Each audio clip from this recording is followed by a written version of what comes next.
here it comes, ladies and gentlemen. We're out now outside of the hangar, and what a great sight it is. A thrilling one. It's a marvelous sight. It's coming down out of the sky, pointed directly towards us and toward the mooring mast. The mighty diesel motors just roared, their propellers fighting into the air and throwing it back into a gale-like whirlpool. No wonder this great floating palace can travel through the air at such a speed with these powerful motors behind it. Now, a field that we thought active when we first arrived has turned into a moving mass of cooperative action. The landing crews have rushed to the posts and spots, and orders are being passed along, and last-minute preparations are being completed for the moment we have waited for so long.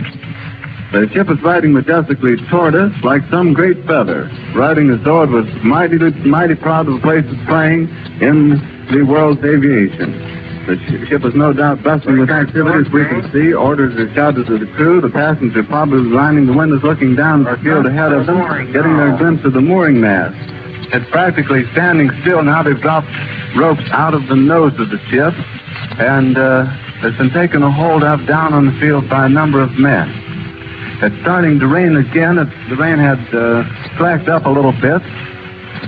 The back motors of the ship are just holding it just enough to keep it from...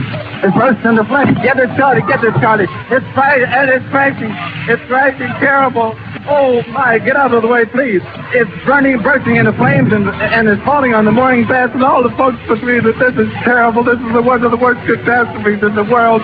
Oh, it's like 400 or 500 feet into the sky. It's a terrific crash, ladies and gentlemen. The smoke and the flames now, and the frame is crashing to the ground, not quite to the mooring mast. All the humanity and all the passengers feeding around it. I told you, I can't talk to people. His friends are out there. I can't talk, ladies and gentlemen. Honest, it's just laying there a massive smoking wreckage. And everybody can't hardly breathe and talk and screaming. Lady, I'm sorry. Honestly, I can hardly breathe. I'm going to step inside where I cannot see it. Charlie, that's terrible. Listen, folks, I'm going to have to stop for a minute because I've lost the voice. This is the worst thing I've ever witnessed. Ladies and gentlemen, I'm back again. I've sort of recovered from the terrific explosion and the terrific crash that occurred just as it was being pulled down to the mooring mast.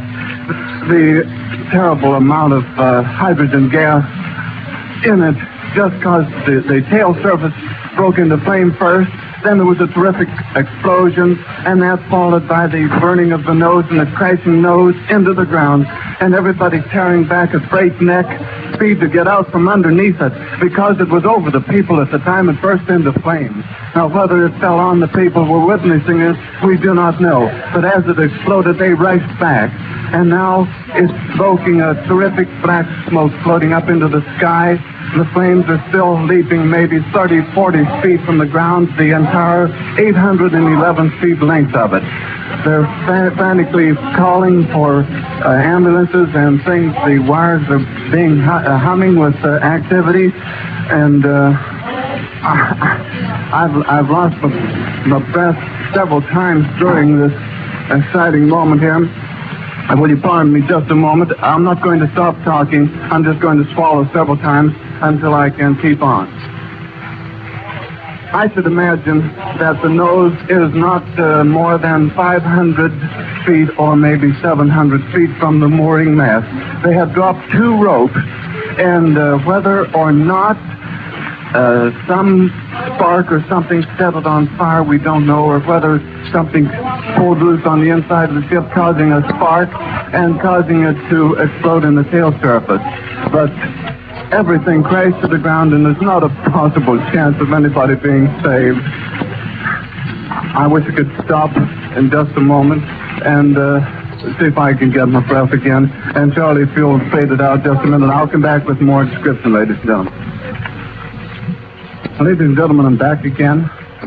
I raced down to the burning ship, and just as I walked up to the ship, climbed over the picket line, I met a man coming out dazed. He couldn't find his way. I grabbed a hold of him. It's Philip Mangone, A-N-G-O-N-E, of New York. Philip Mangone. He's burned terribly in the hands, and he's burned terribly in the face. His eyebrows, and all his hair is burned off, but he's walking and talking plainly and distinctly, and he told me he jumped. He jumped with other passengers. Now, there's a Mr. Spay. It sounds like Spay. We're not sure of it. And he also got out. Now, it is my sincere hope the majority of the passengers jumped when it came close to the ground, according to what Mr. Mangone told me. He says, thank God he jumped, and we say thank God for him also.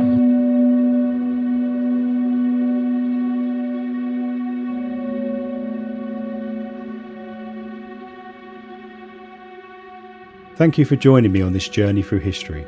I hope you found these photographs as captivating as I did.